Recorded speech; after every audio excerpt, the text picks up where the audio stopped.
प्रिय छात्र एवं छात्राओं, आज हम बीए पार्ट 3 के फर्स्ट पेपर राजनीतिक विज्ञान के प्रथम पेपर पश्चिमी राजनीतिक विचारक के बारे में चर्चा करेंगे कि पश्चिमी राजनीतिक विचारक, इसमें बहुत सारे विचारक हैं, लेकिन पश्चिमी राजनीतिक चिंतन की यदि हम शुरुआत करें तो उसमें प्लेटो का पहला स्थान है। प्लेटो वो पहले राजनीतिक विचारक थे जहाँ से पश्चिमी राजनीतिक चिंतन की शुरुआत होती है।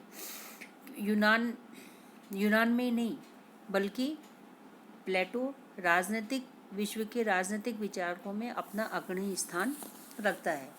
425 ईसा पूर्व में प्लेटो का जन्म हुआ। एथेंस में उनका जन्म हुआ। उनका परिवार राजनीति में बहुत सक्रिय था, परंतु उन्हें न तो राजनीति में रुचि थी और न ही वो उस क्षेत्र में जाना चाहते थे। उनका मूल उद्देश्य था दर्शन। वो दर्शन पर अपना अध्ययन केंद्रित करना चाहते थे। और उस समय प्लेटो पर जो विचारक थे, सुकरात एक विचारक हुआ करते थे उस समय यूनान में, तो सुकरात का भी प्लेटो पर काफ़ी प्रभाव पड़ा। जनतंत्रीय यही कारण था कि सुकरात जो थे वो तत्कालीन राजनीतिक व्यवस्था के विरोधी थे। तो यही विरोधी भावना किस में उत्पन्न हुई? प्लेटो में भी उत्पन्न हुई और उन्होंने संपूर्ण ऐसे दर्शन की स्थापना करने का प्रयास किया जो कि वर्तमान व्यवस्था का से थोड़ी अच्छी व्यवस्था हो।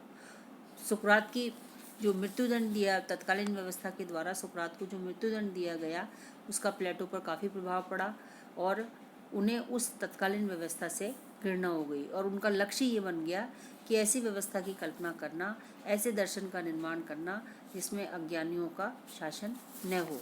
क्योंकि सुकरात का एक प्रमुख वाक्य था कि ज्ञान ही सद्गुण है। तो सुकरात की जो प्लेटो है, उन्होंने भी सुकरात की इस मान्यता को अपनाया और उनका भी ये मानना था कि ज्ञान यदि होगा, सद्गुण यदि होगा तो दोनों चीज़ें व्यक्ति को आगे ले जाएंगी। सुकरात की जो मान्यता थी वही प्लेटो के दर्शन का बाद में आधार बना। सुकरात के कुछ सिद्धांत थे जिनको उसने अपने दर्शन का आधार बनाया, जैसे कि ज्ञान ही सद्गुण है।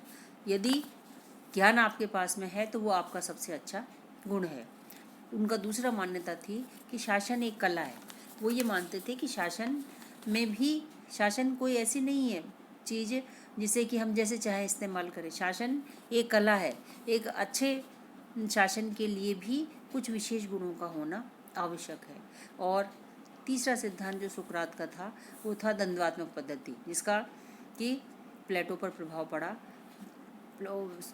सुकरात का ये मानना था कि संपूर्ण सृष्टि द्वंद्वात्मक पद्धति के आधार पर चल रही है। एक परिस्थिति होती है, फिर उसके बाद में उसका विरोधी परिस्थिति उत्पन्न होती है, दोनों के बीच में परस्पर संघर्ष होता है और संघर्ष के बाद में एक नई स्थिति उत्पन्न होती है। और उसका ये मानना था कि संपूर्ण विश्व में जितना भी विकास हो रहा है वो इसी द्वंद्वात्मक आधार पर हो रहा है। एक सुकरात का और मान्यता थी कि सोद्देश्यता का सिद्धांत। वो ये मानते थे कि प्रकृति के हर कार्य के पीछे कोई न कोई उद्देश्य है और इन्हीं उद्देश्यों को आगे रखकर ही प्रकृति संचालित होती है। तो जो प्लेटो की एक प्रमुख ग्रंथ है रिपब्लिकन का प्रारंभ भी सुकरात के इन्हीं सिद्धांतों के आधार पर उसने किया है। हालांकि उसका जो अंत उसके स्वयं के निष्कर्षों से हुआ है, लेकिन प्रारंभ उसके सुकरात के विचारों के आधार पर हुआ है। उसकी प्लेटो की कुछ प्रमुख रचनाएं थी, जैसे कि रिपब्लिकन, स्टेट्समैन्स और लॉज। जो सबसे महत्वपूर्ण ग्रंथ जो कि प्लेटो का था वो है रिपब्लिकन एक ऐसा महत्वपूर्ण ग्रंथ था जो एक तरह से देखा जाए तो प्लेटो का जो रिपब्लिकन है ये संपूर्ण जीवन का दर्शन है। उसमें हर क्षेत्र के बारे में हमें जानकारी मिलती है। जो रिपब्लिकन की जो रचना थी, जो शैली थी, वो संवाद शैली थी। उसके पात्र ऐतिहासिक थे। उसकी मान्यताएं ये थी कि संवाद शैली विचारों को जागृत करती है और नए विचारों को जन्म देती है। और उसका ये भी मानना था कि नैतिक मान्यताओं पर बल दिया जाना चाहिए, क्योंकि नैतिक मान्यताओं के आदर्श ही व्यक्ति को मान्य होते हैं। प्लेटो ने अपने जो जितनी भी उसने पुस्तकें लिखी हैं उसमें अब उसने सादृश्यों के सिद्धांतों का प्रतिपादन किया। किया है, और उसने जो जितनी भी तुलनाएं ली हैं वो प्रारंभिक जगत से ली हैं। जैसे उसका ये मानना था कि चिकित्सक के लिए ये जरूरी नहीं है कि वो पढ़कर ही निदान करे, बल्कि वे अनुभव के आधार पर भी ये कार्य करता है। ठीक उसी तरह राज्य का संचालन भी एक कला है, जिसमें संचालन में कुछ विशिष्ट गुणों की आवश्यकता होती है। प्लेटो की जो अध्ययन पद्धति थी रिपब्लिकन की, वो दार्शनिक अध्ययन पद्धति, उसमें उसकी स्वयं सिद्ध मान्यता थी कि ज्ञान ही सद्गुण है, और उसने अपनी अध्ययन पद्धति में इसी सिद्धांत को अपनाया। उसका स्वरूप, रिपब्लिकन का मुख्य स्वरूप क्या है? रिपब्लिकन का मुख्य स्वरूप क्या है? न्याय की स्थापना करना, न्याय की रक्षा करना। रिपब्लिकन की जो विषय वस्तु है वो न्याय तो है ही है, इसके साथ साथ में एक यदि कहें कि वो संपूर्ण जीवन का दर्शन है, तो हम उसे संपूर्ण जीवन का दर्शन भी मान सकते हैं। कि सामाजिक और राजनीतिक जीवन के जो शाश्वत प्रश्न है उनकी खोज करने का प्लेटो ने अपने रिपब्लिकन में प्रयास किया है। जैसे कि सद मनुष्य कौन है, उसका निर्माण कैसे किया जाए, राज्य क्या है, एक अच्छे राज्य का निर्माण किस तरह किया जाना चाहिए, सर्वोपरि और अंतिम ज्ञान कौन सा है, और व्यक्ति उसको किस तरह प्राप्त करे, ऐसे कौन से साधन हैं जिससे उस ज्ञान को प्राप्त किया जा सके। ये प्रश्न हम देखते हैं कि नीति शास्त्र, राजनीति शास्त्र और शिक्षा जगत से जुड़े हुए हैं। तो एक तरह से रिपब्लिकन शिक्षा के क्षेत्र में भी एक प्रमुख ग्रंथ मान सकते हैं कि ये नीति शास्त्र भी इसमें समाहित है, इसमें राजनीति शास्त्र भी समाहित है, और इसमें शिक्षा शास्त्र भी समाहित है। अब प्रश्न ये उठता है कि रिपब्लिकन का उद्देश्य क्या है, कि प्लेटो ने रिपब्लिकन की जो रचना की है कि कौन से उद्देश्य से प्रेरित होकर उसने रिपब्लिकन की रचना की। तो ये प्रश्न जब हम इस पर विचार करते हैं तो हमें लगता है कि वास्तव में रिपब्लिकन में वो सब प्रश्न हैं जो कि आज भी उतने ही शाश्वत हैं, राज्य से संबंधित प्रश्न, जितने कि उस समय थे। जैसे कि कौन सी समस्याएं जिससे राज्य ग्रसित है, राज्यों को कैसे इन समस्याओं का समाधान करना चाहिए, राज्य की शक्ति, राज्य की स्थिरता, श्रेष्ठ शासन, इसका स्थापना किस तरह की जानी चाहिए, और एक राज्य का उद्देश्य भी यही होना चाहिए। इस पर उसने रिपब्लिकन में विचार किया है, क्योंकि इसका सबसे प्रमुख कारण था कि जब एथेंस में प्लेटो का जन्म हुआ था, उस समय की जो राजनीतिक परिस्थितियाँ थी वो इतनी खराब थी कि उनके जो जितने भी अवगुण थे वो प्लेटो ने स्वयं अपनी आंखों से देखे थे। कि उसने ये देखा कि वहाँ पर व्यक्तिगत हित इतना ज़्यादा सर्वोपरि है कि हर व्यक्ति अपने हित के लिए कार्य कर रहा है, सामाजिक हितों की उपेक्षा की जा रही है, राज्य निर्धन है, राज्य में जो राज्य निर्धन है वो निर्धन ही है, और धनी अपने उसकी धन के उसमें ही प्रलोभन में ही है। एथेंस में दूसरी एक उसको जो कमी दिखाई उस समय दिखाई दे रही थी तत्कालीन परिस्थिति की, वो ये थी कि एथेंस में अज्ञानता थी। राजनेता ज्ञान का चोगा तो पहनते थे, लेकिन अपनी अज्ञानता पर पर्दा डालकर वो अपने आप को सिद्ध करते रहते थे। तो इस अज्ञान से, जबकि उसने क्या कि ज्ञान ही सद्गुण है, सुकरात का जो प्रमुख उसका जो सिद्धांत था कि ज्ञान ही सद्गुण है, तो उसने इस आधार पर कि ज्ञान यदि होगा तो सभी समस्याओं का समाधान किया जा सकेगा। तो इन दोषों को दूर करने के लिए, सामाजिक हित को सर्वोपरि बनाने के लिए, सामाजिक सामंजस्य स्थापित करने के लिए, विवेक की प्रभुता स्थापित करने के लिए ही प्लेटो ने रिपब्लिकन की रचना की है। और इसी लक्ष्य को ध्यान में रखकर प्लेटो ने अपने रिपब्लिकन में कुछ प्रमुख सिद्धांतों पर चर्चा की है, जिनकी हम विवेचना करना चाहेंगे बाद में। यह है रिपब्लिकन का न्याय सिद्धांत, उसकी शिक्षा योजना, उसके साम्यवाद की योजना, उसके दार्शनिक राज्य की अवधारणा, जिसके आधार पर उसने एक आदर्श राज्य की कल्पना की है, एक ऐसे आदर्श राज्य की कल्पना जिसमें कि सारे गुणों का समावेश हो, एक ऐसी व्यवस्था जिसमें इन सिद्धांतों के आधार पर शासन व्यवस्था को किया जाए। तो सबसे पहले हम आज चर्चा करेंगे प्लेटो का न्याय सिद्धांत। प्लेटो का न्याय सिद्धांत एक तरह से देखा जाए तो उसके पूरे दर्शन का आधार था। प्रत्येक व्यक्ति प्रकृति के अनुकूल अपने कार्य को करता रहे, ये संतोष भावना से कहे, एक सामान्य भाषा में प्लेटो का न्याय सिद्धांत यही है। कि हर व्यक्ति अपनी क्षमता के अनुसार समाज में अपना अपना कार्य करता रहे, दूसरे के कार्य में हस्तक्षेप नहीं करे। ये उसका सबसे बड़ा न्याय सिद्धांत है।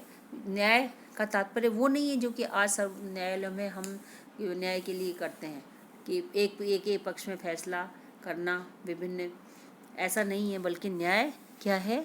प्रकृति के अनुकूल अपने कार्य को कुशलता से करना। प्लेटो के समय, जब प्लेटो ने न्याय सिद्धांत दिया अपने उसमें रिपब्लिक में, उस समय यूनान में कुछ न्याय प्रणालियाँ प्रचलित थी जिनकी हम यहाँ पर चर्चा करना चाहेंगे। ये 3 न्याय सिद्धांतों की हम यहाँ पर विशेष रूप से चर्चा करना चाहेंगे। एक तो है न्याय की परंपरावादी अवधारणा, कि उस समय न्याय की एक परंपरावादी अवधारणा चल रही थी जिसमें ये कहा गया था कि पुराने रीति रिवाजों और मतों का पालन करना ही सच्चा न्याय है। वो मानते थे कि यदि पुराने रीति रिवाजों को हम पालन करते रहें और उनके मतों का पालन करता रहे तो ये ही न्याय है। इसके प्रमुख प्रवर्तक थे उस समय सोफेलस थे, और उनके अनुसार ये कहना था, उनका ये कहना था कि व्यक्ति सत्य बोलता रहे, मित्रों और देवताओं के ऋण को चुकाता रहे, यही व्यक्ति का सबसे बड़ा न्याय है। जबकि प्लेटो ने इस सिद्धांत का खंडन किया। उसका ये कहना था कि ये सिद्धांत किसी भी दृष्टि से उचित नहीं है। यदि हम मित्र के साथ मित्रता का ही व्यवहार करते रहेंगे और शत्रु के साथ शत्रुता का ही व्यवहार करेंगे तो क्या ये न्याय है? यदि न्याय यही है तो ऐसी स्थिति में एक व्यक्ति के साथ उसमें अन्याय होगा जो कि आपका शत्रु है। उस प्लेटो ये कहता है कि न्याय कोई ऐसी तकनीकी गुण नहीं है या कला नहीं है जिसका जैसे चाहे प्रयोग कर ले, बल्कि यह तो आत्मा का एक गुण है जिसमें शत्रु और मित्र का किसी तरह का कोई भेदभाव नहीं होना चाहिए। वो दोनों को समान भाव से देखेगा, शत्रु मित्र का भेद नहीं करेगा, क्योंकि उसके मन में क्या होगी? सेवा की भावना होगी, और सेवा की भावना होगी तो वो कभी भी शत्रुता उससे नहीं करेगा।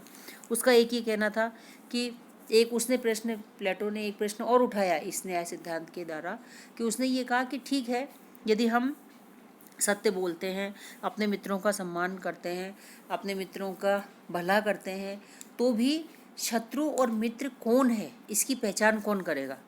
कि इसका कोई विश्वसनीय मापदंड हमारे पास नहीं है कि हम शत्रु को शत्रु कहें और मित्र को मित्र कहें। और यदि हम किसी को शत्रु कह भी देते हैं अपने मापदंड के आधार पर, तो न्याय की दृष्टि से किसी को भी शत्रु मानना न्यायोचित नहीं है। इससे न केवल व्यक्ति का पतन होगा, और पतन होना अपने आप में न्याय कभी भी नहीं हो सकता। इसलिए प्लेटो जो जितने भी जो परंपरावादी सिद्धांत हैं उसकी आलोचना करता है, और वो ये कहता है कि न्याय वो आत्मा का गुण है जो कि स्वार्थपरता से दूर है और जो सामाजिक हितों को प्रोत्साहित करता है।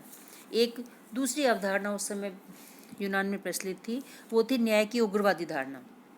इसके जो प्रचारक थे वो थे थ्रेसिमैक्स। उनका ये मत था कि शक्तिशाली का हित और शक्तिवान के हितों की पूर्ति करना ही न्याय है। इसके मतलब सीधा सा तात्पर्य है कि जिसकी लाठी उसकी भैंस। यदि जिसके पास में शक्ति है उसे के ही सिद्धांतों, उसके ही जो हितों की पूर्ति करता रहना, यही न्याय है। और इस उग्रवादी धारणा का सार भी यही है। यदि न्याय को हम शक्ति का ही पर्याय मान लें और शक्ति का ही पर्याय मान लें तो ये अपने आप में गलत है, क्योंकि हर राज्य के पास में शक्ति है और सरकार शक्तिशाली है। तो ऐसी स्थिति में शासकों के हितों की पूर्ति ही करना किसी भी दृष्टि से न्याय संगत नहीं है, क्योंकि ये सिद्धांत तो ये मानता है कि चूंकि सरकार के पास में शक्ति है और सरकार यदि शक्तिशाली है तो इसके हितों की पूर्ति करना ही न्याय है। तो प्लेटो का ये मानना है कि ये विकृत धारणा है जो व्यक्ति को समाज में स्वार्थी बनाती है, जबकि यथार्थ में व्यक्ति क्या है? इस सामाजिक व्यवस्था का ही एक अंग है। तो ऐसी स्थिति में यदि वो अपनी हितों की पूर्ति करता है या समाज के हितों की पूर्ति करता है तो इससे पूरे समाज का भला होता है। इसमें स्वयं उसके हितों की भी साधना होती है और उसमें सामाजिक हितों की भी साधना होती है। और उसका प्लेटो और एक और इसका आलोचना करता है, वो ये कहता है कि शासक यदि अपने ही स्वार्थों की पूर्ति करता रहेगा तो ये भी गलत है। सच्चा शासक कौन सा है? एक सच्चा शासक वो है जो अपने सच्चे कलाकार के साथ अपनी कलाकृति को सर्वश्रेष्ठ बनाने का प्रयास करता है। सच्चा शासक वो है जो अपने नागरिकों के हितों का संवर्धन निस्वार्थ भाव से करता है। प्लेटो का ये भी कहना था कि अन्यायी शासक की अपेक्षा एक न्यायी व्यक्ति, बुद्धिमान व्यक्ति, शक्तिशाली व्यक्ति ज़्यादा सुखी होता है, और न्यायी व्यक्ति अपनी मर्यादा में कार्य करता है। उसका उद्देश्य हमेशा श्रेष्ठता को प्राप्त करना होता है और सदाचार का पालन करना होता है। इसलिए हम किसी भी दृष्टि से ये नहीं मान सकते कि शक्तिशाली का हित ही न्याय है।